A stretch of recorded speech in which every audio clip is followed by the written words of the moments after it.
Hi all my wonderful TM joiners, I'm Priya Mistry, the TMJ Doc, and today I'm going to talk to you about your bite, the way your teeth fit together, and TMJ disorders. How does your bite affect the jaw joints? Are there certain bite patterns that lend themselves to TMJ disorders? Watch this video until the end for the answers to those questions and more. That being said, if you're looking for more information on TMJ disorders for yourself or for a loved one, then this is the YouTube channel for you. Be sure to hit that subscribe button as I post a new informational video every Friday for people who are suffering from TMJ disorders or for people who are just looking for more information. For those of you who don't know me, I'm a general dentist with a practice in Vancouver, Washington, where we are dedicated to taking care of patients with TMJ disorders. So let's get right into it. There is a definite relationship between the two jaw joints and the way the teeth fit together like cogs on a gear.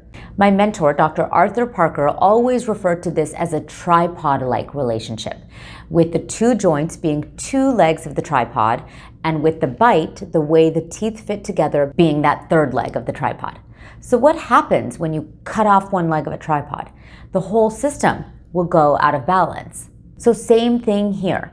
If one jaw joint is dysfunctional, it can negatively affect the bite, and vice versa. If the bite is not balanced, or if it's a bad bite, that can negatively affect the jaw joints. So what defines a good bite anyway? Well, ideally, the teeth should fit together a very specific way to distribute the forces of chewing and speaking evenly.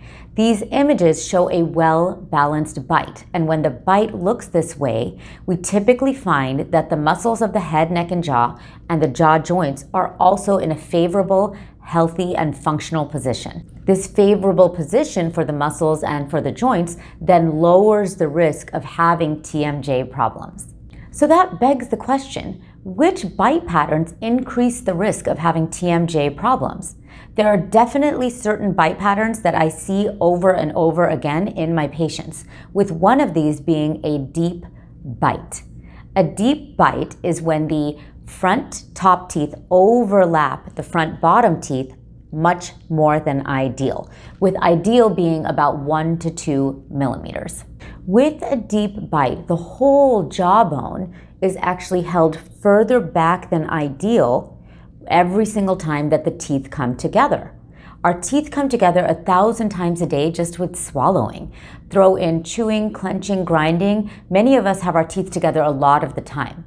So what that means inside the joint, when the whole jawbone is held back further than ideal, that means that the little bony knob that the jawbone ends on, called the condyle, is also held back further than ideal. When that condyle is held back further than ideal, the little disc of cartilaginous tissue, called the articular disc inside the jaw joint, can displace too far forward more easily. This leads to clicking and popping noises. For diagrams and a better explanation and illustration of this in general, please watch my video, Jaw Joint Noises, Snap, Crackle, Pop, which I've linked above. Another bite pattern that lends itself to TMJ disorders is called a cross bite. In an ideal situation, the upper teeth and the lower teeth fit together like a hat box. In a cross bite, the opposite actually occurs. Cross bites in general put too much lateral, sideways strain on the TMJs, and the jaw joints are not built for lateral strain. They are built for a lot of up and down movement and forward and backward, but not a lot of right and left movement. So that lateral strain, that right and left strain, can cause the muscles of the jaw to go into spasm, and that can lead to a lot of pain and TMJD. A third bite pattern I see frequently with my patients is called an overjet. Many people actually confuse an overjet with an overbite. An overbite is a deep bite, which I've talked about already in this video. An overjet is the top front teeth overlapping the bottom front teeth too much in a horizontal direction. This type of bite pattern, just like a deep bite, also holds the whole jawbone too far back, which can then lead to the little disc getting out of alignment too far forward. That then leads to clicking and popping noises. It can also eventually lead to the jaw locking closed, which is not a fun situation to be in. Like I mentioned before, our teeth come together 1,000 times a day just from swallowing. Throw in clenching, grinding, chewing activity, and many of us, like I said, have our teeth together quite a bit. For people who have overjets, overbites, and crossbites, simply the teeth coming together this much can lead to a lot of dysfunction in the joints and the muscles that surround and support the jaw. So if you're wondering about your own bite, grab a mirror, my friends. Grab a mirror and bite down.